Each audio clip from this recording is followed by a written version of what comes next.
मेनू दिखाओ। उपन्यास ऑनलाइन पूरा पढ़ें। उपन्यास बिन। उपन्यास सर्वनाश का लोहार अध्याय 451 दूसरा चरण। गुना नोबेल बिन स्टोर में विशेष ऑफर के साथ आपका स्वागत है। उपन्यास से संबंधित उत्पादों पर सर्वोत्तम डील पाने के लिए यूआरएल पर प्रोमो कोड 6B95HKJN का उपयोग करें। शॉपिंग का आनंद लें। सर्वनाश का लोहार C451 दूसरा चरण। Ads by PubFuture. अध्याय 451 दूसरा चरण। ठीक है, दूसरे चरण में नतीना को अपनी छिपी हुई ताकत को तोप के चारे के साथ प्रकट करने के लिए मजबूर करना था। कौन सा नेक्रोमेंसर संख्याओं में तुलना से इनकार कर सकता है? समुद्र से गोले मारे जिन्हें उसने मूल रूप से अखाज में छोड़ा था। उसने उन्हें रक्त सूर्य के बाद कुछ समय तक चलने का आदेश दिया था क्योंकि वह नुकसान नहीं सहना चाहता था। हालांकि ये आत्माएं अजीबोगरीब पैचवर्क थीं, वे बड़ी थीं और उसे यकीन था कि वह घर वापस आने के बाद उन्हें परिष्कृत कर सकता था। भले ही उसने उन्हें गोले में बदल दिया हो, वह कम से कम उन्हें अपने साथ घर वापस लाना चाहता था। जब जानवर हर जगह उनका पीछा करने लगा तो उसने एक साहसी कदम उठाया। बाजीला पर अराजकता के दौरान उसने उन्हें जानवर को पकड़ने का मौका दिया। बाजीला के बाद से ही वे कोर बम पर सवार होकर समुद्र में अपना रास्ता बना चुके थे। ये भयानक समुद्री जानवर लोहार के लिए सेना का परिवहन करता बन गया। उसने दूसरे चरण के लिए उनके अस्तित्व का खुलासा किया था। मूल योजना की तैयारी के लिए यात्रा के दौरान बनाए गए गोलेम के अलावा इनके साथ समूह को यकीन था कि वे मरे हुए प्रतिभागियों की सेना को बांध सकते हैं। जबकि नए बनाए गए गोलेम थोड़े कमजोर थे, सेठ ने अनुमान लगाया कि मरीन के पास अखाज में लड़ाई के बाद 0.60 से 70 अम्लमेशन के बराबर लड़ाकू शक्ति थी। इसके अलावा उनके पास संख्यात्मक लाभ और उपचार करने की क्षमता थी। इस बल का सामना करते हुए सेठ और अन्य लोगों को यकीन था कि नतीना अपनी कुछ और शक्तियों को प्रकट करने से खुद को नहीं रोक पाएगी। हालांकि उसे लगा कि यहाँ उनका इस्तेमाल करना शर्म की बात है, लेकिन दूसरे चरण में जो सबसे ज्यादा पीड़ित होगा वह शायद एली होगी। उसे उसके लिए बुरा लगा क्योंकि उन्हें स्लाइम रेंचर से ऐसा बलिदान मांगना पड़ा, लेकिन स्थिति बहुत गंभीर थी। हालांकि सेठ के पास लंबे समय तक देखने का समय नहीं था, उसे तीसरे चरण के लिए तैयार होना था। या अगर चीजें काम नहीं करती तो प्लान बी के लिए तैयार रहना था। क्रोना खंडहर के आवरण से अधिकाधिक कीचड़ बाहर निकलता देख नेक्रोमेंसर पागलों की तरह हंसने लगा। लीना ने और भी करीब से देखा। ये वह समय था जब मरे हुए के स्वामी को अपने पते प्रकट करने के लिए मजबूर होना पड़ता। तथ्य यह है कि उसने इसे स्क्रीन पर देखा था, इसका मतलब था कि हॉर्विग और दूसरे ने इसे पहले ही स्क्रीन पर देख लिया था। जितनी अधिक जानकारी उनके पास थी, वे स्थिति से उतने ही बेहतर तरीके से निपट सकते थे। इसका यह भी मतलब था कि जब तक प्रसारण चल रहा था, वे जीत रहे थे। Ads by PubFuture. तुम पागल हो क्या? तुम्हारी मम्मी ने तुम्हें नहीं बताया कि नेक्रोमेंसर से संख्याओं के साथ नहीं लड़ना है? बहुत हो गया ये तमाशा। उसने जादुई शब्द कहे। हर नेक्रोमेंसर का प्रसिद्ध संवाद। जैसा कि दर्शकों में से हर किसी को उम्मीद थी, अब मृतकों की सेना के प्रवेश का समय आ गया था। हालांकि इस घटना की पुनरावृत्ति ने दर्शकों को आश्चर्यचकित कर दिया। चट्टान के समानांतर एक द्वार, या यूं कहें कि बैंगनी कोहरे की कई 100 मीटर लंबी दीवार दिखाई दी। इसके भीतर से सभी प्रकार के रैंक और स्तरों के कंकाल और लाशों की एक बड़ी संख्या बाहर निकली। जंग लगे और क्षतिग्रस्त कवच में लिपटे सड़े हुए मांस और नंगी हड्डियों का एक उफनता हुआ सागर। सबसे निचले स्तर पर आगे की ओर बैठे लोगों ने किसानों या नागरिकों के साधारण कपड़े पहने थे। नतीना कड़ी मेहनत करती थी और अपने शिकारों के साथ बहुत ज्यादा चुस्ती फुर्ती नहीं रखती थी। वे संभवतः स्थानीय स्रोत से आए थे। फिर लाशें और कंकाल सैनिक और शूरवीर आए। खंडहरों से कीचड़ की सुनामी की तरह कीचड़ बढ़ रहा था। पोर्टल से चलती हुई लाशें बाहर निकल रही थी। मौत की लहर। दर्शकों को एक अजीब सी विसंगति महसूस हुई। गोब्लिन के अलावा स्लाइम और कंकाल सबसे आम निम्न स्तरीय भीड़ में से कुछ थे। चाहे दृश्य कितना भी भव्य हो या संख्या कितनी भी अधिक हो, यह एक महान ज़ोंबी ड्रैगन और एक विशाल समुद्री सांप को शामिल करते हुए चल रही विशालकाय लड़ाई का मुकाबला करने में सक्षम नहीं होना चाहिए था। फिर भी अस्तित्व के लिए महायुद्ध में उलझी हुई हजारों निम्न स्तरीय भीड़, उनके बलिदान, उनकी दुर्दशा और उनकी हताशापूर्ण लड़ाइयों को देखकर दर्शक मंत्रमुग्ध हो गए। विशाल राक्षसों की लड़ाई के बावजूद जो सुनामी और विनाशकारी खंडहरों का कारण बन रही थी, क्योंकि उनके जानवरों की दहाड़ से समुद्र कांप रहा था, दृश्य निम्न जीवन की लड़ाई पर ही टिका रहा। मरे हुए लोगों के विरुद्ध स्लाइम्स के वीरतापूर्ण प्रयासों को दिखाया गया। कीचड़ और कंकाल के बीच उन्होंने गोलेम और स्पार्क्स के बीच संघर्ष भी देखा। मरे हुए स्पार्क्स ने विचित्र गोलेम का सामना किया और उनकी लड़ाई के बाद कई लोगों ने अपनी जान गंवा दी। किसी भी पक्ष ने अपने हमलों में कुचले गए कीचड़ या पकड़े गए कंकालों की परवाह नहीं की। दर्शक जब ये दृश्य देख रहे थे तो अचानक पृष्ठभूमि संगीत ने दृश्य को और भी अधिक रोचक बना दिया। केती क्विनैन। सभी स्पार्क्स समान रूप से शक्तिशाली नहीं थे, जबकि कुछ को दिग्गजों के साथ अपनी समस्याएं थीं। अन्य जैसे कि नायक आसानी से एक ही समय में कई से निपट सकते थे। हालांकि योजना काम कर गई थी। मरे हुए प्रतिभागियों को गोलेम द्वारा रोक दिया गया था और नतीना ने अपने मरे हुए को प्रकट किया था। ऐसा लगता है कि बात यहीं तक सीमित रह गई है, सेठ ने गंभीर स्वर में टिप्पणी की। Ads by PubFuture. तुम तो ऐसे कह रही हो जैसे कुछ भी नहीं है। देखो उसके पास कितनी ताकत है, ट्विंकल ने शिकायत की। मेरे बेचारे बच्चे, एली ने एक तरफ से बड़बड़ाते हुए कहा। उसके लिए अपने बच्चों को इस लड़ाई में भेजना बहुत मुश्किल था। मुझे लगता है कि मैं पीछे डेथ नाइट्स और एक लिस्ट को देख सकता हूं। हर्बर्ट ने हाथ में पकड़े हुए स्क्रीन को देखते हुए टिप्पणी की। क्या हमें अभी आगे बढ़ना चाहिए या थोड़ा और इंतजार करना चाहिए? ट्विंकल ने सेठ से पूछा। लोहार ने एली की ओर देखा, जो अपने बच्चों को मरते हुए देखकर बहुत दुखी थी। उन्होंने निष्कर्ष देते हुए कहा, आइए अब तीसरे चरण की शुरुआत करें। पार्टी के अलावा किसी को पता नहीं था कि एक तीसरे प्रकार का गोलेम भी था। वे आयताकार बक्से थे जो 4 खंडित तंतुओं पर चलते थे जो पंजों में समाप्त होते थे। पैरों के सहारे वे खंडहरों पर चलते और चढ़ते थे, कीचड़ के ढेरों के बीच छिपते थे। जब कोई भी उन्हें देख नहीं रहा था तब उन्होंने पूरी सेना को घेर लिया था। कभी मंच पर आया, क्या आप इस गीत के बारे में निश्चित हैं? ओज ने दुश्मन सेना के पैमाने को देखते हुए उसे पूछा। मैं निश्चित रूप से इस तरह के परिदृश्य में भानुमति का पिटारा नहीं खोलूंगा। आप शायद इसे रोक ना पाएं। Ads by PubFuture. यह अभी भी सुरक्षित है। इसके साथ ही उन्होंने अंततः खेलना शुरू कर दिया। युद्ध के मैदान में एक मनमोहक ध्वनि गूंज उठी। धीरे धीरे इसकी आवाज बढ़ती गई। लाउडस्पीकर वाले गोलेम ने अपनी जगह बना ली थी। बढ़ती आवाज के साथ लड़ाई की स्थिति बदल गई क्योंकि सभी प्रतिभागी एक नृत्य दिनचर्या में शामिल हो गए। कंकाल और कीचड़ की दुखद लड़ाई कंकाल नृत्य और ग्लोबल डांस के बीच एक समझौता बन गई। एक पक्ष लगभग मासूमियत भरे नृत्य में फंसा हुआ था, जबकि दूसरा बेतरतीब ढंग से आगे बढ़ रहा था और कूद रहा था। मरे हुए लोग कीचड़ की लहर में दबे होने और मूर्खतापूर्ण नृत्य की लय में कुछ नहीं कर सकते थे। नतीना और चैंपियन भी नाच रहे थे, जबकि गोलेम पर कोई असर नहीं पड़ा। सिद्धांत रूप में वे आइटम थे, वे संगीत से प्रभावित नहीं हो सकते थे। यह क्या बकवास है? इसे बंद करो, इसे तुरंत बंद करो। नेक्रोमेंसर चिल्लाया क्योंकि उसका शरीर अपने आप ही हिल रहा था। एक कर्कश और अजीब सी आवाज शुरू हुई, मानो संकेत पर। होश में वह शब्दों को समझने में असमर्थ थी, लेकिन अनजाने में वह अपनी ही आवाज सुन सकती थी जो उसके मन में फुसफुसा रही थी। पत्थर को रोको, चट्टान को रोको, चट्टान को नहीं रोक सकते, तुम चट्टान को नहीं रोक सकते। उसकी अपनी आवाज उसे डांट रही थी, वही बात बार बार गा रही थी। ये गीत भी दानव देवता पैमोन को पुकार रहा था, लेकिन ये स्टेज द्वारा कहे गए पांडोरा बॉक्स से थोड़ा अलग था। गीत का केंद्र बिंदु बात था, गीत नियंत्रण से बाहर नहीं जा सकता था। ये पहले से ही नियंत्रण से बाहर था क्योंकि सेठ खुद भी अपने अकॉर्ड के गाने को रोक नहीं पाया। ये गाना दुश्मन और सहयोगी को नाचने के लिए मजबूर करता था, जबकि सहयोगी प्रभाव को मजबूत करने के लिए शक्ति प्रदान करते थे। सेठ तब तक गाना बंद नहीं कर सकता था जब तक कि सभी प्रभावित शत्रुओं का सफाया नहीं हो जाता या वह बेहोश नहीं हो जाता। ये तीसरा चरण था जिसका शीर्षक नृत्य परेड था, जबकि हर किसी को मौत तक एक गीतात्मक नृत्य प्रतियोगिता में भाग लेने के लिए मजबूर किया गया था। अप्रभावित गोलेम ने मरे हुए प्रतिभागियों और नेक्रोमेंसर की सेना के उच्च रैंक के बीच अराजकता पैदा कर दी थी। बेशक लक्ष्य जितना मजबूत होता, उन्हें प्रभावित करना उतना ही मुश्किल होता। मजबूत चिंगारी और शक्तिशाली मरे हुए लोग नाचने के लिए मजबूर होने के बावजूद गोलेम से लड़ने में सक्षम थे। टीम के बाकी सदस्य दूर से ये सब देख रहे थे, उनके कान पूरी तरह बंद थे ताकि उन पर इसका कोई असर न हो। अगर सेठ ऐसा ही कर सके तो हमें चौथे चरण की भी जरूरत नहीं पड़ेगी। मेगन ने इसे अशुभ बताया। तुमने इसे बदकिस्मत बना दिया, तमस ने पुष्टि की। Ads by Pubfuture. कोफाई दानाप तक और अधिक अध्याय लाने में हमारी सहायता करें। संपर्क टॉस साइट मैप दान करें।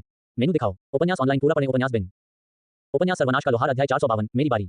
गुना नोबेल बिन स्टोर में विशेष ऑफर के साथ आपका स्वागत है। उपन्यास से संबंधित उत्पादों पर सर्वोत्तम डील पाने के लिए यूआरएल पर प्रोमो कोड 6B95HKJN का उपयोग करें। शॉपिंग का आनंद लें। सर्वनाश का लोहार C452 मेरी बारी। पब फ्यूचर द्वारा विज्ञापन। अध्याय 452 मेरी बारी। क्रोना दुखद युद्ध को इतना उग्र रूप लेते देख दर्शक असमंजस में थे कि उन्हें कैसा महसूस करना चाहिए। संगीत के कारण उनमें नाचने की तीव्र इच्छा पैदा हो रही थी, लेकिन नाचते हुए कंकालों और कीचड़ का दृश्य अजीब था। ये स्पष्ट हो गया कि नेचनादन नेक्रोमैंसर को त्वरित लयबद्ध नृत्य चालों की आदत नहीं थी और पसीने ने जल्दी ही उसकी सुंदर काली पोशाक को भिगो दिया। उसने अपने शरीर को और अधिक अभद्र मुद्राओं में लपेट लिया। उफ, ये अपमान, उसने थक कर कहा। चलो नीचे उतरें और गंदा काम करें। बस अंततः उसकी चीख संगीत की आवाज को पार कर गई और युद्ध क्षेत्र अचानक शांत हो गया। केती क्विनैन युद्ध के मैदान में सन्नाटा पसरा हुआ था। जमीन पर घुटने टेकते हुए सेठ के कानों में एक शांत भनभनाहट की आवाज गूंज रही थी। खून से भरा मुंह उसके पैरों के पास की चट्टान पर बिखरा हुआ था और उसके शरीर में भयंकर दर्द भर गया था। उसकी आंखें फैल गईं। उनका स्वास्थ्य सूचकांक आधे से भी अधिक घट गया था और दर्द शुरू होने पर वे एक क्षण के लिए बेहोश भी हो गए थे। सब कुछ एक पल में हुआ। बैंगनी कोहरे से एक आकृति बाहर निकली और सेठ पर हमला कर दिया, इससे पहले कि वो समझ पाता कि क्या हो रहा है। क्या ये तलवार थी जो उसके पेट पर लगी थी? बाद में उसे तमस का शुक्रिया अदा करना पड़ा। सेठ ने कभी भी ऐसा कौशल नहीं चाहा था क्योंकि इसके लिए दर्द की सीमा की आवश्यकता थी। दर्द केवल हल्का सा कम हुआ, हालांकि गोल्डन फ्लीस की बदौलत वह जल्दी से जाग गया, जिसने उसके घाव को ठीक कर दिया। ये ज्योतिषी की बदौलत था कि वह तैयार था। हालांकि तमस उन्हें सब कुछ नहीं बता सकता था कि क्या होने वाला है। ज्योतिषी ने उन्हें पहले ही चेतावनी दे दी थी कि चौथा चरण पर्याप्त नहीं होगा। ज्योतिषी की चेतावनी के कारण उसने आकाशीय वस्त्र के नीचे अपना पूरा सामान पहन लिया। वायुवन कवच के सभी परावर्तन प्रभावों के बावजूद उसे अभी भी इतना नुकसान हुआ था। हालांकि उसके बगल में खड़ा व्यक्ति उससे ज्यादा दुखी था। अपनी स्तब्धता में सेठ ने अपने बगल में दर्द और पागलपन की अलौकिक चीखें सुनी। एक भयानक सड़ते हुए घाव ने हमलावर के कवच को कुचल दिया और उसे लगभग दो भागों में विभाजित कर दिया। उसी समय वह रंगहीन लपटों में गिर गया जिसने उसके मरे हुए मांस को खा लिया और उसे सुखा दिया। पब फ्यूचर द्वारा विज्ञापन। जल्दी करो, उसे मार गिराओ। तुम क्या कर रहे हो? तुमने मेरे हीरो के साथ क्या किया है? नतीना युद्ध के मैदान में डर के मारे चिल्लाई। अंत में वह अभी भी अपनी कुछ शक्ति छिपा रही थी। एक और मरे हुए नायक। कोई आश्चर्य नहीं कि यह आकृति उसे इतनी जल्दी मार गिराने में सक्षम थी। हालांकि नायक उसके आदेश का पालन नहीं कर सका। अभिशाप प्रतिबिंब, क्षति प्रतिबिंब और यातना पागलपन सक्रिय हो गए थे और हमलावर को जल्दी से मौत के घाट उतार रहे थे। सेठ को नुकसान हुआ था, लेकिन इसकी वजह से नतीना को अपने एक से हाथ धोना पड़ा था। उसे धीरे धीरे फिर से खड़ा होते देखकर वह क्रोधित हो गई। गो, क्या तुमने सोचा था कि यह सब होगा? मैंने तो अभी शुरू भी नहीं किया है। मुझे ऐसे जघन्य कृत्यों के अधीन करना। मैं अब पीछे नहीं हटूंगी। तुम सबको भुगतना पड़ेगा। वह हार से क्रोधित होकर बोली। मरे हुए लोगों की सेना और पीड़ित नायक बैंगनी धुंध में डूब गए क्योंकि नेक्रोमैंसर ने अपने अधीनस्थों को मजबूर किया। ये यही नहीं रुका, उसके पीछे का पोर्टल लंबाई में नहीं बल्कि ऊंचाई में बढ़ गया। लोहार ने अपने बगल में खड़े आदमी की तरफ देखा। शाप के बावजूद मरे हुए ने एक बार फिर से सेठ के सिर के ऊपर अपना हथियार उठा लिया। वह शाप का प्रतिकार तो नहीं कर सका, लेकिन मरे हुए ने एक बार फिर उसके आदेशों का पालन किया। जब उसका हथियार गिरने वाला था तो सेठ ने बचने के लिए खुद को तैयार कर लिया, लेकिन अचानक एक शक्तिशाली ब्लेड ने नायक के कंधे से कूल्हे तक चीर दिया। जब वह मरा हुआ आदमी आखिरकार टूट गया तो उसके पीछे पोलेक्स धारी बौना दिखाई दिया। पोलेक्स का हमला चरण 4 यानी संपूर्ण युद्ध का अनियोजित प्रारंभ था। धन्यवाद, उसने जल्दी से अपना आभार व्यक्त किया और युद्ध के मैदान की ओर देखा। जब उसने देखा कि उसके ज्यादातर लाउडस्पीकर गोलेम बंद हो चुके हैं तो वह क्रोधित हो गया। युद्ध के मैदान में संगीत के मामले में बात ज्यादा मदद नहीं कर पाएगा। टीम के अन्य सदस्य युद्ध के मैदान में प्रवेश कर चुके थे और लड़ाई शुरू कर चुके थे। बेन हॉकर एक पेगासस पर सवार होकर युद्ध में गया था और सेठ द्वारा दी गई तलवार का उपयोग करके तुरंत एक मरे हुए नायक को मार गिराने में कामयाब रहा। इसी तरह कैलेब ने भी उसी महादूत से बने भाले का उपयोग करके कुछ मरे हुए प्रतिभागियों की जान आसानी से ले ली थी। कैड और एली जैसे अन्य लोगों ने भी इसी तरह की प्रगति की। यहाँ तक कि ब्रॉर और मार्सेल भी पहले से ही कब्जे में मौजूद स्पार्क्स को नुकसान पहुंचाने में कामयाब रहे। ट्विंकल, ह्यूबर्ट, मेगन, रिच और यवेटे पीछे से सहायता देने के लिए खंडहर में रुके। यह उनका मूल गठन था ताकि तामस द्वारा चेतावनी दी गई परिस्थितियों से निपटा जा सके, और यह आश्चर्यजनक रूप से अच्छी तरह से काम किया। न केवल प्रतिभागियों बल्कि बड़ी संख्या में मरे हुए लोगों को भी उनके साथियों ने तुरंत मार गिराया। इस समय उनके पास एक बहुत बड़ी बढ़त थी। फिर भी जब उसकी चिंगारियां और मरे हुए लोग मर गए तब भी नतीना केवल हंसती रही। उनकी चौंकती निगाहों के सामने सेठ के कुछ करने और उनके साथ शामिल होने से पहले ही स्थिति बदल गई। पब फ्यूचर द्वारा विज्ञापन। अपनी कुछ शक्ति छिपा रही थी? बिल्कुल नहीं। बैंगनी रंग का पोर्टल 10 मीटर से ज्यादा ऊंचा हो गया था और उसकी गहराई से एक और सेना निकल रही थी। मरे हुए घृणित प्राणी, समामिलन, नरक के शूरवीर और दूसरे विशालकाय मरे हुए जानवर युद्ध के मैदान में घुस आए। उसने नरक के द्वार खोल दिए। हा, तुम सब मर जाओगे और मेरी शक्ति में शामिल हो जाओगे, उसने पागलों की तरह घोषणा की। उसने अपनी शक्ति का अधिकांश भाग छुपा रखा था, केवल कुछ ही नहीं। नए सैनिकों की लहर ने युद्ध में भाग लिया और युद्ध के प्रवाह को अपने पक्ष में मोड़ना शुरू कर दिया। एक गोलेम को व्यस्त रखने के लिए केवल 2 या 3 मरे हुए समामिलन या एक नरक शूरवीर की आवश्यकता थी। हालांकि वे ठीक हो सकते थे, लेकिन जब उनकी ऊर्जा समाप्त हो जाती थी तो वे स्टैंड बाय पर चले जाते थे। धीरे धीरे उनकी संख्या कम होती गई। उन्हें अच्छी बढ़त मिल गई थी, लेकिन नई ताकतों के प्रवेश के साथ उनका लाभ खत्म हो गया और मरे हुए स्पार्क्स ने वापसी की। हालांकि उनकी संख्या आधी रह गई थी, लेकिन हर व्यक्ति अपने आप में एक मजबूत प्रतिद्वंदी था। दुश्मनों के झुंड में टीम के सदस्य जैसे कि कैलेब अपने वायवन पर या हॉकर अपने पेगासस पर अभी भी अपनी ऊंची जमीन पर टिके रह सकते थे। एक बार जब वे गंभीर हो गए तो मरे हुए समामिलन उनके लिए बाधा नहीं बने और वे चिंगारियों के साथ लड़ाई में लगे रहे।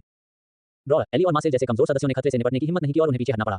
अब तक दुश्मन के खिलाफ अच्छा काम करने वाले स्लाइम्स बड़ी तोपों को रोकने के लिए कुछ नहीं कर सके। वहां केवल कुछ बहुत शक्तिशाली स्लाइम्स थे और वे एली के पक्ष में थे। उन्होंने पोल्टर और अन्य लोगों के साथ मिलकर खंडहरों के सामने रक्षा की एक पंक्ति बनाने के लिए अपनी सेना को वापस खींच लिया। युद्ध के मैदान में केवल कैलेब और हॉकर ही बचे थे। अपने उड़ने वाले घोड़ों के साथ वे जीवन काटने के लिए लगातार झपटा मारते रहे। पालतू जानवर कुछ लाभों में से एक थे क्योंकि मरे हुए लोगों को इस तरह के किसी भी समर्थन का अभाव था। अरे, ये वही चीज है जिसने जहाज को नष्ट कर दिया। ह्यूबर्ट ने अचानक आवाज लगाई जब एक बड़ी छाया पोर्टल से बाहर निकल गई। एक हड्डी वाला ड्रैगन, मेगन ने पुकारा। वह सही थी, यह एक विशालकाय जानवर था जो ड्रैगन जैसा दिखता था लेकिन पूरी तरह से हड्डियों के ढेर से बना था। इसका आकार ड्रैगन जैसा था लेकिन आकार और आभा में कमी थी जब इसकी तुलना ज़ॉम्बी ड्रैगन से की गई जो कोरवाम के साथ कुत्ते की लड़ाई में उलझा हुआ था। एक असंगत चीख के साथ ये युद्ध के मैदान में प्रवेश किया और उन 3 चैंपियनों पर हमला किया जिन्होंने अब तक हवाई क्षेत्र पर अपना वर्चस्व कायम रखा था। जाओ निधोग, मुझे उनकी लाशें लाओ, नतीना ने दबंगई से आदेश दिया और जानवर लगभग लाल रंग की रोशनी में चमक उठा। हॉकर ने दूर से उस पर हमला किया लेकिन उसके हमले अचानक बाधाओं से अवरुद्ध हो गए और वह जानवर को नुकसान नहीं पहुंचा सका। पब फ्यूचर द्वारा विज्ञापन। नायक के हमलों को भी बेकार होते देख तीनों पीछे हटने को तैयार हो गए। तभी शुद्ध प्रकाश की एक मोटी किरण हड्डी वाले ड्रैगन की पीठ पर लगी। ये ढाल को भेदती हुई जानवर में आग लगा गई। वह मुश्किल से खुद को बचा पाया और हवा में ही रह गया। अंततः महान मैं के लिए आपको यह दिखाने का समय आ गया है कि यह कैसे किया जाता है। आइविसन ने अहंकारपूर्ण टिप्पणी की। अपवित्र जानवर के ऊपर दुष्वप्न सेंटीपीड सूर्य का सेवक दिखाई दिया। भले ही वह उसका सूर्य देवता न हो, लेकिन पफल्स ने प्रकाश की किरणों में बुने हुए पहले से मौजूद अभिशाप का उपयोग करके शक्ति में भारी वृद्धि प्राप्त की। पूर्व आक्रमण के बाद एविसन ने नीचे गोता लगाया, उसका शरीर एक पवित्र आभा से ढका हुआ था और सीधे निधोक से गिर गया। सैकड़ों तीखे सिरेमिक सफेद पैरों ने जानवर को घेरने वाली ढाल को भेद दिया और उसके शरीर में धंस गए। एक कंस्ट्रिक्टर की तरह चिलोपॉड ने खुद को हड्डी वाले ड्रैगन के चारों ओर लपेट लिया और दोनों जमीन पर गिर पड़े, जो पफल का क्षेत्र था। दुर्भाग्य से यह मरे हुए लोगों का भी क्षेत्र था। उस बदसूरत चीज को बंद करो, निधोक की मदद करो, नेक्रोमेंसर ने आदेश दिया और पफल्स मरे हुए घृणित प्राणियों से घिर गया। हालांकि पफल्स शक्तिशाली और महान था, लेकिन वह हड्डी के ड्रैगन के साथ युद्ध में फंस गया था और घेराबंदी के खिलाफ कुछ नहीं कर सकता था। निधोक को खत्म करने के लिए संघर्ष करते हुए वह ढाल यायोई कौशल का इस्तेमाल करता था। ये धीमे घृणित जीवों के खिलाफ पर्याप्त था, लेकिन फुर्तीले हेल नाइट्स के अधिक से अधिक हमलों ने उसके प्राचीन कवच को मारा और खरोंच दिया। उसकी गुस्से भरी फुफकार पूरे युद्ध क्षेत्र में गूंज उठी। जल्दी में सेठ ने आखिरी क्रियाशील गोलेम को पफल्स की रक्षा के लिए जल्दी से जाने का आदेश दिया। पफल्स, हम मदद करेंगे, नायक ने चिल्लाते हुए कहा और अपने पेगासस को पफल्स पर हमला कर रही भीड़ पर हमला करने के लिए चलाया। नहीं, आप ऐसा नहीं कर सकते, नतीना ने इनकार किया और कंकाल जैसे उड़ने वाले जानवरों के झुंड पोर्टल से बाहर निकल आए और हवा में तीनों को परेशान करने लगे। हाँ, बाड, आपके घटिया गोलेम कुछ भी नहीं बदल सकते। मैं चाहती हूँ कि आप देखें कि मैं आपके कीमती पालतू जानवर को कैसे विकृत करती हूँ और उसे अपना बना लेती हूँ। उसने ताना मारा। उसकी मुट्ठी कस गई, लेकिन उसने खुद को काबू में रखा। उसने पहले से ही भागने की तैयारी कर ली थी, बस उन्हें समय चाहिए था। ओह हाँ, क्या तुम बस इतना ही कर सकती हो? कवि ने ताना मारा, उसकी आवाज में तिरस्कार भरा हुआ था। नेक्रोमेंसर ने अपनी आस्तीन से कार्ड निकालना जारी रखा था। चूंकि वह बात करना चाहती थी, सेठ ने बात करने का फैसला किया। टाजेल, अब तुम्हारी बारी। उसने इमुगी से पफल्स की पीठ से कष्टप्रद मक्खियों को उड़ाने के लिए कहा, लेकिन स्थिति अचानक बदल गई। मैं देख रही हूँ कि तुम अभी भी आश्वस्त नहीं हो, मुझे निराशा की गहराइयों में उतरने में तुम्हारी मदद करने दो, उसने पुकारा। उसने अपना हाथ हिलाया तो बहुत सारे कौशल सक्रिय हो गए। कागज के तावीज विभिन्न संरचनाओं में युद्ध के मैदान के हिस्से को कवर करने के लिए उड़ गए। मरे हुए लोगों को कई बफर मिले और कई लोग अचानक नेक्रोमेंसर और लिच की मजबूती के अलावा अनोखी बाधाओं से आच्छादित हो गए। रुको, क्या ये लू का हुनर नहीं है? मेगन ने चौंक कर कहा। पोल्टर और कैलेब हवा में कोस रहे थे। मैं मृत्यु की देवी कालिका योद्धा हूँ। मेरे अधीनस्थों के रूप में मरने वाले सभी लोगों की आत्माएं मेरे पास लौटती हैं और मैं उनकी शक्ति और कौशल को अवशोषित कर सकता हूँ। कोई भी आपकी मदद करने नहीं आएगा। कुछ भी आपको या आपके पालतू जानवर को नहीं बचा सकता। अब निराशा में देखें कि टंक, उसके माथे पर निशाना साधा गया। तीर उसके माथे पर लगने से कुछ मिलीमीटर पहले ही एक अवरोधक द्वारा विक्षेपित हो गया। तुमने ही तो यह मांगा था, वह क्रोधित होकर बोला। पब फ्यूचर द्वारा विज्ञापन को फायदा नाप तक और अधिक अध्याय लाने में हमारी सहायता करें। संपर्क टॉस साइट मैप दान करें। मेनू दिखाओ। उपन्यास ऑनलाइन पूरा पढ़ें। उपन्यास बिन उपन्यास सर्वनाश का लोहार अध्याय 453 बड़ा किसान। गुना नोबेल बिन स्टोर में विशेष ऑफर के साथ आपका स्वागत है। उपन्यास से संबंधित उत्पादों पर सर्वोत्तम डील पाने के लिए यूआरएल पर प्रोमो कोड 6B95HKJN का उपयोग करें। शॉपिंग का आनंद लें। सर्वनाश का लोहार C453 बड़ा किसान। पब फ्यूचर द्वारा विज्ञापन अध्याय 453 बड़ा किसान। क्रोना, अब निराशा में देखो, उसका एक आला बीच में ही रुक गया। अचानक प्रसारण बंद हो गया। प्रसारण स्क्रीन काली हो गई। लीना का दिल बैठ गया। हमें तुरंत महल जाना होगा, उसने महिलाओं से कहा। प्रसारण बंद होने का उसके लिए सिर्फ दो ही मतलब हो सकते थे, या तो उनका पक्ष हार रहा था या दूसरी तरफ के रिकॉर्ड में कुछ गड़बड़ हो गई थी। दोनों ही बुरी खबरें थीं। राजकुमारी एल्जा, मीना और फिन ने भ्रमित भीड़ को चीरते हुए महल की ओर तेजी से वापसी की। किसी भी गार्ड ने भागती हुई राजकुमारी या उसके साथ मौजूद लोगों को रोकने की हिम्मत नहीं की। वे सेंसरशिप विभाग में घुस गए, जहां प्रसारण से पहले सामग्री देखी जाती थी। यह महाराज, क्या? चारों महिलाएं अंदर घुसते ही एक सेंसर चौंक कर उछल पड़ा। हॉर्विक कहाँ है? क्या हुआ? तुमने प्रसारण क्यों रोक दिया? स्थिति पर नजर रखने वाले दो रिकॉर्डर का सिग्नल खो गया था। महामहिम हॉर्विक एक टेलीपोर्ट संरचना तैयार कर रहे हैं ताकि कुलीन सुदृढ़ीकरण की एक टीम भेजी जा सके। सेंसर ने जल्दी से उसके सवाल का जवाब दिया। उसके निर्देशों का पालन करते हुए लीना लड़कियों को हॉर्विक से मिलने ले गई। उन्होंने राजकुमार को एक प्रांगण में पाया जो दरबारी जादूगरों से घिरा हुआ था, इसमें शामिल दूसरी राजकुमारी। भैया कैसा है? उसने सांस फूलते हुए पूछा। लीना, तुम यहाँ क्या कर रही हो? उसने उलझन में पूछा। उन्होंने बताया, प्रसारण अभी अभी बंद हुआ था, इसलिए हम ये जानने के लिए जल्दी से यहाँ आए कि क्या हो रहा है। हॉर्विक ने सिर हिलाया और स्थिति समझाई। पब फ्यूचर द्वारा विज्ञापन हमारे पास अभी भी 3 रिकॉर्ड के निर्देशांक हैं। एक बार जब संरचना तैयार हो जाती है तो हम सुदृढ़ीकरण भेज सकते हैं। हम किसे भेज रहे हैं? पिताजी अंकल आंद्रे और इंपीरियल ऑर्डर के एक समूह को भेजने के लिए सहमत हो गए। उन्होंने उसे गंभीरता से बताया। उसने राहत की सांस ली। इससे पहले कि वह अन्य तीनों को उलझन में देखती, उसने पाया अंकल आंद्रे वास्तव में उनके दादा के भाई थे जो लीजियन की स्थिति तक पहुंच गए थे, जबकि इंपीरियल ऑर्डर शाही परिवार के प्रत्यक्ष आदेश के तहत कुलीन वर्ग था। उन्हें केवल तब तक सहना है जब तक कि संरचना तैयार न हो जाए। जब तक सुदृढ़ीकरण समय पर पहुंच जाता है, तब तक ज़ोंबी ड्रैगन या यहाँ तक कि मरे हुए सेना जैसी किसी चीज के बारे में चिंता करने की कोई जरूरत नहीं थी। आप अचानक इतने निश्चिंत क्यों हो गए? ये तभी मायने रखता है जब वे समय पर पहुंच जाएं। इस बीच बहुत से लोग मर सकते हैं, मीना ने तर्क दिया। मैं आपको आश्वस्त कर सकता हूं कि हम अपना सर्वश्रेष्ठ प्रयास कर रहे हैं। मुझे यकीन है कि वे अभी भी ठीक हैं। हॉर्विक ने माहौल को बेहतर बनाने की कोशिश की। केटी क्विनैन, तुमने यही मांगा था, कवि ने उसे बीच में टोका। कीड़े ने भला घुमाया और अचानक रेत का तूफान युद्ध के मैदान में छा गया, जिससे उसकी नजरें चली गईं।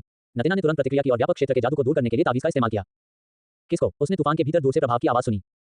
उसे दृष्टि वापस पाने में बस एक क्षण लगा, लेकिन इस समय कीट राक्षस के पास शूरवीरों का एक समूह प्रकट हुआ और उसका ध्यान आकर्षित किया।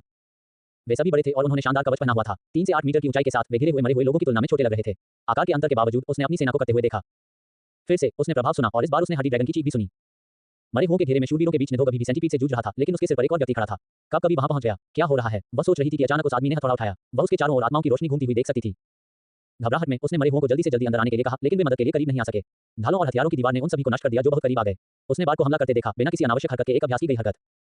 किसको? हथौड़े ने हड्डी वाले ड्रैगन की खोपड़ी पर वार किया और उसे चकनाचूर कर दिया। अचानक उसके भीतर एक खालीपन फैल गया। उसे एक अनजाना खालीपन महसूस हुआ। नहीं, वह चौंक कर चिल्लाई जब एक दुष्स्वप्न सच हो गया। उसे लगा कि निधोक से उसका संबंध टूट गया है। वह प्राणी पहले भी मर चुका था, लेकिन उन सभी की तरह उनकी आत्माएं आमतौर पर उसके पास लौट आती थीं। यह अकल्पनीय था, लेकिन निधोक की आत्मा से उसका संबंध टूट गया था। उसका पालतू जानवर चला गया था। हथौड़े ने हड्डी वाले ड्रैगन की खोपड़ी को कुचल दिया था और आदमी की पीठ पर चढ़ गया था, जबकि निधोक का शरीर हड्डियों के ढेर में बदल गया था। कवि की आंखों में एक पागल आग जल रही थी जब वह व्यंग्यात्मक मुस्कान के साथ उसकी ओर मुड़ा। ओह, क्या तुमने देखा? तुमने उम्मीद से ज्यादा जल्दी रेत का तूफान खत्म कर दिया। क्या तुमने कुछ नोटिस किया? उसने अपनी बाहें फैलाई जैसे कि अपने इर्द गिर्द इशारा कर रहा हो। तेजी से और तेजी से चमकते कवच में बड़े शूरवीरों ने मरे हुओं को काट डाला। इससे कोई फर्क नहीं पड़ता कि वे समामिलन थे, नरक के शूरवीर थे या अन्य उच्च श्रेणी के मरे हुए थे। उसने ये देखा, इतने सारे मरने के बावजूद उनमें से किसी की आत्मा उसके पास वापस नहीं आई। चक्र टूट गया था। तुम्हारी घटिया लाशें कुछ नहीं बदल सकती। मैंने तुम्हें ये सब करते हुए देखा जैसे मैंने तुम्हारे प्यारे पालतू जानवर को विकृत किया हो। उसने उसका मजाक उड़ाया। उसके अपने शब्द उसके दिल में गहरे तक चुभ गए। उसके सीने में क्रोध की ज्वाला भड़क उठी। बार-बार ये कुतिया उसकी गरिमा का अपमान करती रही। वह मृत्यु और विनाश की देवी की योद्धा थी। उसे इतिहास की सबसे शक्तिशाली जादूगरनी बनना तय था।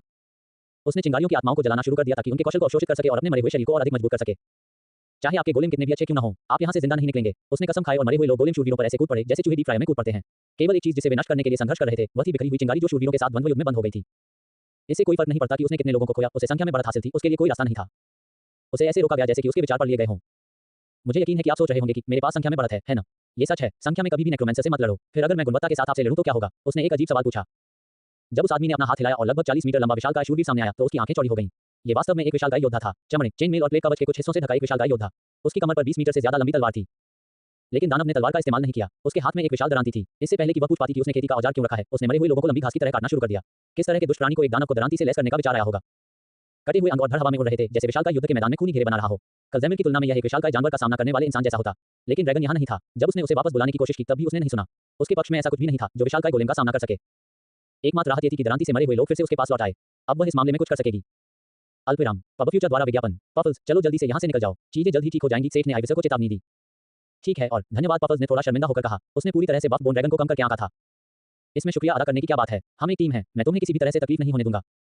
जबकि नतीना विशालकाय द्वारा विचलित थी, सेठ ने जल्दी से अपने गोलेम शूरवीरों को अपनी सूची में वापस कर दिया और पफल्स पर सवार हो गया। लोहार ने अपने साथियों की ओर देखा जो एक ही स्थान पर तैर रहे थे और नतीना की तरह ही उस विशालकाय किसान को जीवन की कटाई करते हुए देख रहे थे। तुम क्या देख रहे हो? बस हवा में मत रहो, पीछे हटो, जल्दी करो, सेठ ने अपने साथियों को आवाज दी और पफल्स को उनकी रक्षात्मक रेखा पर लौटने के लिए प्रेरित किया। उनके पास भागने के लिए ज्यादा समय नहीं था। हालांकि उसने बहुत दीन हाँकी थी, लेकिन विशाल ऊर्जा की खपत के कारण विशाल केवल कुछ समय के लिए ही काम कर सकता था।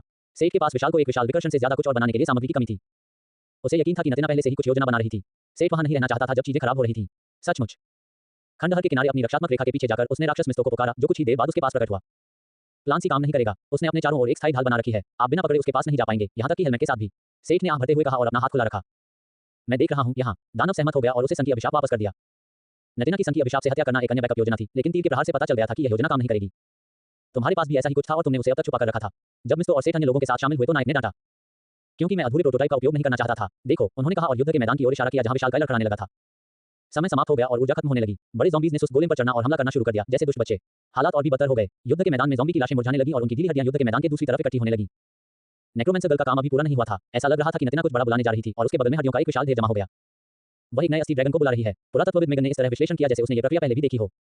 हम क्या करने जा रहे हैं? चौथा चरण विफल हो गया, ब्रॉन ने दुख जताते हुए कहा। तो हमें उस पर हमला करना चाहिए और मरते दम तक बहादुरी से लड़ना चाहिए। शायद हम उसे एक त्वरित झड़प में मार सकें, हॉकर ने सुझाव दिया।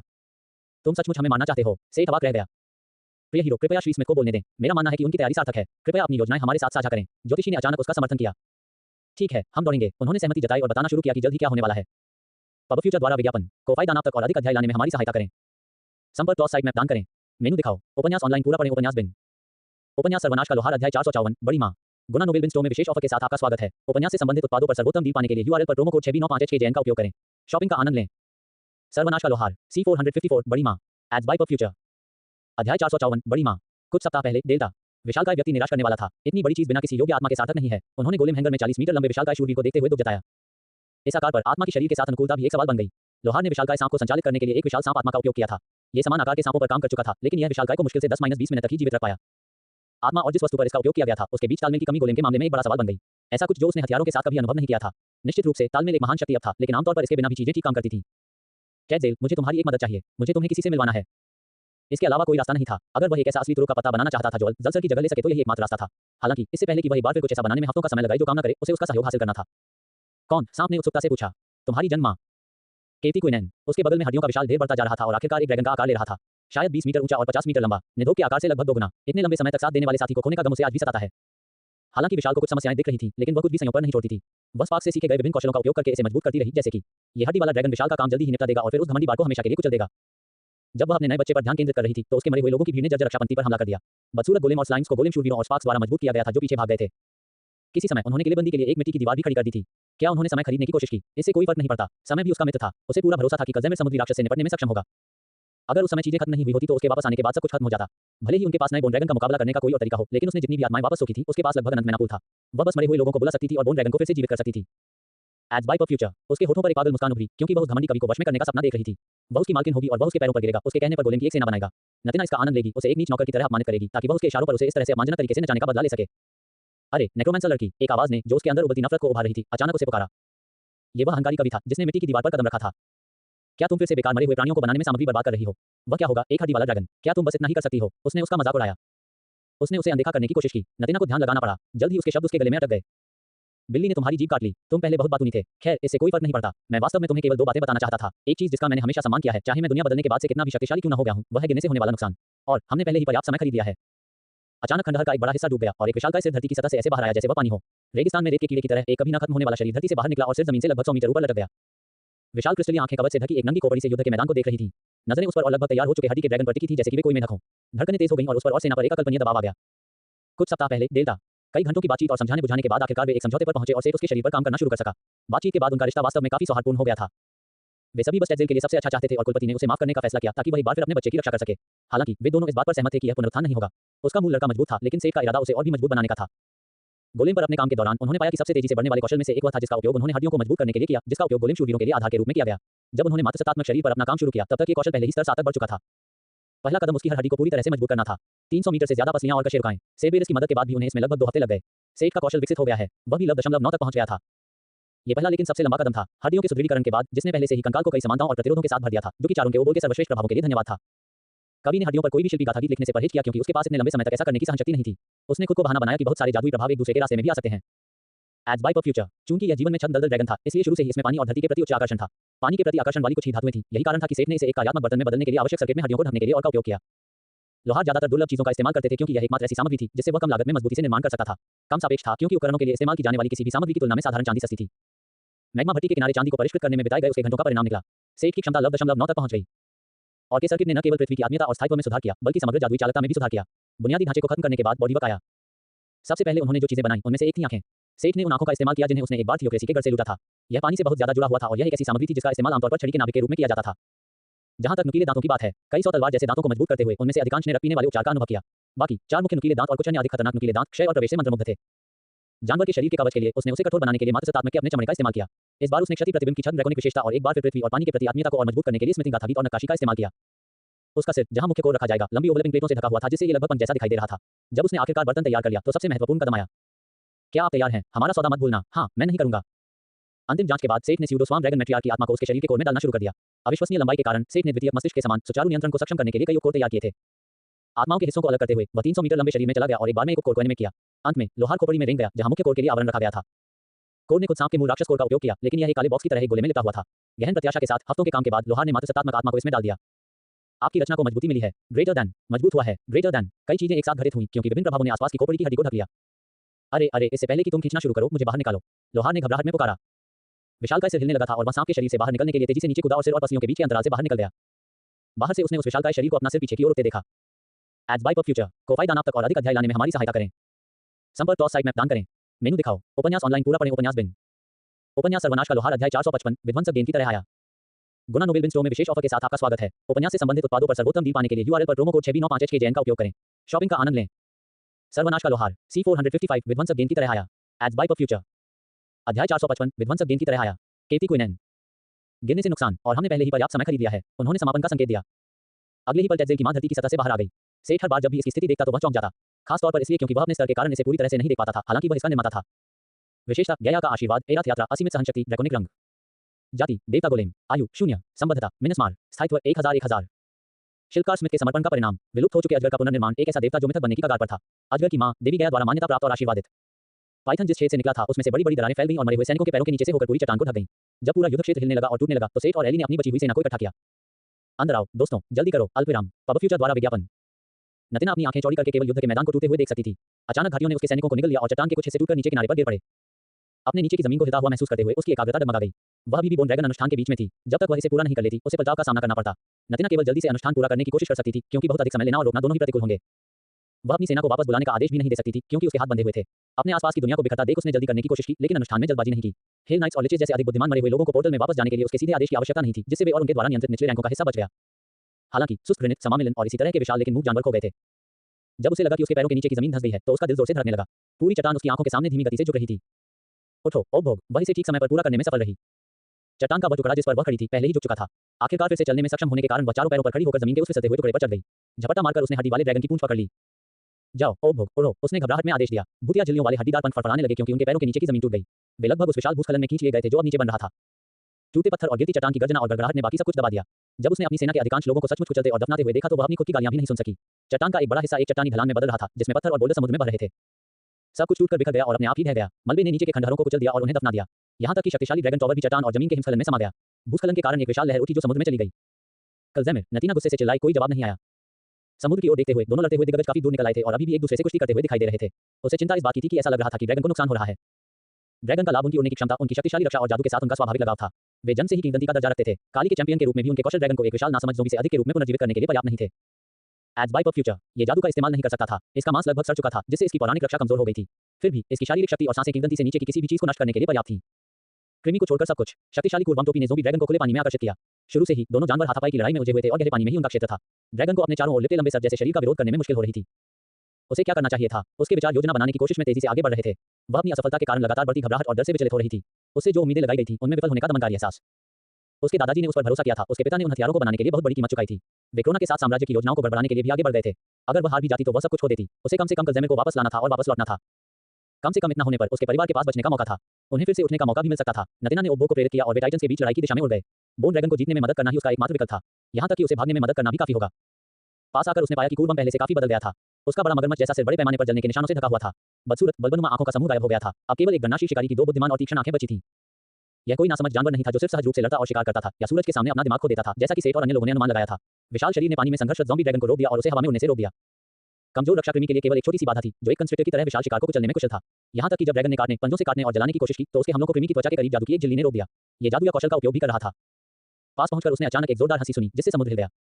हा, क्या तुम वह कीड़ा हो जिसने कलज़ेमिर को इस छाया में बदल दिया? नतीना का शरीर ठंडा पड़ गया। ये स्थिति क्या थी? अभी 1 घंटे पहले ही वह दुनिया के शीर्ष पर थी। उसने इस जगह का दोहन किया था, एक विशाल सेना, प्रतिभाशाली मरे हुए लोगों और यहाँ तक कि एक ज़ॉम्बी ड्रैगन को भी इकट्ठा किया था। उसके स्पार्क्स मारे गए और उसकी सेना का अधिकांश भाग नष्ट हो गया। उसने कई कौशल हासिल किए थे, लेकिन उन्हें प्रभावी ढंग से इस्तेमाल करने में समय लगेगा। समय उसके पास नहीं था, क्योंकि उसका ज़ॉम्बी ड्रैगन वास्तव में इस जानवर के खिलाफ संघर्ष कर रहा था, मदद करने में असमर्थ था। एज बाय ऑफ फ्यूचर, अगर यह कोई और समय होता तो मैं तुम्हें सजा देता, लेकिन इस लड़ाई की बदौलत मैं कुछ खतरनाक परजीवियों से छुटकारा पा गया। मैं तुम्हारी जान बख्श दूंगा, लेकिन कलज़ेमिर मेरे साथ रहेगा। ये बहुत बुरा है कि तुम्हारे जैसे किसी व्यक्ति ने उसकी कब्र को अपवित्र किया है। उस पर अपना जादू चलाओ और तुम जा सकते हो, तेज आवाज ने शांति से कहा। नतीना हिचकिचाई, मैं नहीं कर सकती, ड्रैगन के बिना मेरा परिवार क्या? वह अचानक चिल्लाई। पानी की एक अत्यधिक संघनित धारा उन पर गिरी और हड्डी वाले ड्रैगन को जल्दी से भागना पड़ा। इस प्रक्रिया में लगभग अपने समनकर्ता को फेंक दिया। मुझे लगता है कि सूरज ने तुम्हें जकड़ लिया है। तुम्हारे पास सिर्फ 2 विकल्प हैं, कलज़ेमिर को रिहा करो और चले जाओ और अपनी समस्याओं से निपटो या निश्चित मौत का सामना करो। उन्होंने बातचीत समाप्त की। ये स्पष्ट था कि अगर वह फिर से बोलती तो वह मर जाती। क्या ये वास्तव में इस तरह खत्म होगा? सिर्फ उस जादू को छोड़ देना जिसकी वजह से उसे इतनी कीमत चुकानी पड़ी थी और खाली हाथ लौटना? नहीं, उसकी आंखों में आग जल रही थी। वह एक चैंपियन थी। वह किसी कीड़े के आदेश का पालन नहीं करेगी। अपना हाथ उठाकर उसने बिजली का भाला लहराया और लड़ाई शुरू करने के लिए कूड़कृमि पर फेंका। उसे बस जानवर का ध्यान भटकाना था ताकि ज़ॉम्बी ड्रैगन को मुक्त किया जा सके। वह इसके साथ वापस आएगी और उस घमंडी बार्ड और उसके अजीब सांप से बदला लेगी। देवता, तो क्या हुआ? वह चीज भी अपने ड्रैगन से नहीं लड़ पाएगी। अंत में तुमने मौत को चुना, कीड़ा विनम्रतापूर्वक बुदबुदाया। अगले ही पल उनके सिर के ऊपर बैंगनी धुंध का एक घेरा दिखाई दिया, जिस पर काले रंग की सजावट थी और उसमें से उड़ते हुए लाइकेस का एक समूह नीचे उतरा। कीड़ा जल्दी से अपना वचन निगलने के लिए तैयार हो गया, क्योंकि उस पर उच्च स्तरीय जादू की बारिश बरसने लगी। नतीना अपना सर्वस्व दे रही थी तथा भूस्खलन में नष्ट हुए मरे हुओं की आत्माओं को जला रही थी। समुद्री ड्रैगन ने उन पर पानी की बौछारें बरसाईं, लेकिन शक्तिशाली ढालों द्वारा उन्हें आसानी से रोक दिया गया। नतीना ने अपने मुखों को नहीं रोका और हर संभव प्रयास करके कलज़ेमिर को मुक्त करने का प्रयास किया। उसके संरक्षण में लिचेस ने एक साथ भव्य जादू को बुलाना शुरू कर दिया। एक विशालकाय अजगर के कारण, जो अभी भी उसके आलिंगन के विरुद्ध लड़ रहा था, लचीले ढंग से गतिशील होने में असमर्थ, कीड़ा जादू का सामना करने के लिए विवश हो गया। ओह, तुम छोटे, कूल बम ने शाप दिया, क्योंकि लाइकेस ने उस पर रणनीतिक स्तर के जादू से हमला किया जो एक छोटे से शहर को मिटा सकता था। जबकि लिचेस ने नुकसान पहुंचाया, नतीना ने अपनी और अपने नए कौशल का उपयोग करने की पूरी कोशिश की। कई आभाओं ने मरे हुए ड्रैगन को मजबूत किया और कूल कृमि के चारों ओर संरचनाएं खड़ी की गईं। उसने जितनी शक्ति का इस्तेमाल किया, उसके बावजूद यह एक लंबी लड़ाई बन गई और जल्द ही रात हो गई। अंततः सभी तरफ से बमबारी और नकारात्मक स्थितियों की कई परतों से प्रभावित होकर जानवर ने अंततः ड्रैगन पर अपनी पकड़ ढीली कर दी। मौके का फायदा उठाते हुए ज़ॉम्बी ने अपना आकार छोटा कर लिया और अपने नेक्रोमेंसर के आदेश का पालन करते हुए खुद को आजाद करने की कोशिश की। कवर फायर से घिरा हुआ यह हवा में वापस चला गया और कूल बम की सीमा से बाहर निकल गया, जिसे नीचे पानी में गालियां देते हुए सुना जा सकता था। हा, वह विजयी भाव से हंसी जब ड्रैगन उसके साथ आकाश में वापस लौटा। उसकी चिंताओं का भारी बोझ उतर गया था और वह खुशी से झूम उठी थी। जब तक उसके पास कलज़ेमिर था, कोई भी उसे रोक नहीं सकता था। अपने पहाड़ी ड्रैगन के साथ नतीना डनहैम बदला लेने के लिए वापस लौटी। एज बाय ऑफ फ्यूचर को फायदा नाम तक और अधिक अध्याय लाने में हमारी सहायता करें। संपर्क टॉस साइट मैप दान करें।